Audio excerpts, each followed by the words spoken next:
Sa ibang balita, onsehan sa ilegal na droga ang itinutulong dahilan ng pamamaril ng riding in tandem sa isang biktima sa Malate, Maynila. Nahuli naman ang dalawang suspect sa follow-up operation ng mga pulis. Ang balitang A to Z ni Kim Salinas.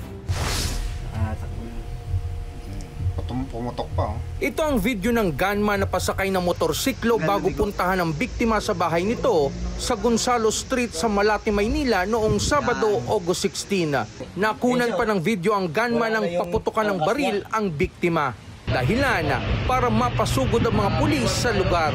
May tama siya sa kaliwang panga at sa dibdib. Fortunately, nabuhay siya. So, it is malaking breakthrough. Kinilala ang mga suspect na sina alias Edwin at alias Hero. Ayon sa investigador, onsehan sa droga ang motibo sa pamamaril.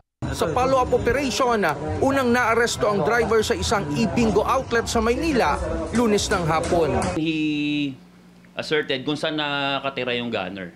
Also, we have recovered yung yung mismong baril na ginamit dun sa incident, which is a 9mm pistol. Nahuli naman ang gunman sa pinagtataguan nito sa Barangay Kupang sa Antipolo City. Na-inquest na ang dalawang suspect Miyerkules ng hapon sa Manila Regional Trial Court sa kasong prostrated murder at illegal possession of firearms. Nang tanungin ang mga suspect sa krimen, No comment po, sir. Ano, sir? No comment, sir. Ayon sa pulisya, hinulog ng mga sospek ang ginamit na motor sa ilog ng San Juan pero na-recover ito sa tulong ng PNP Maritime Group. Napag-alamang marami ng criminal records ang dalawang sospek. Mayroon silang previous cases like attempted homicide, robbery, and illegal possession of firearms. Tukoy na rin ng mga pulis ang nag-utos sa pamamaril base sa interrogation sa mga sospek.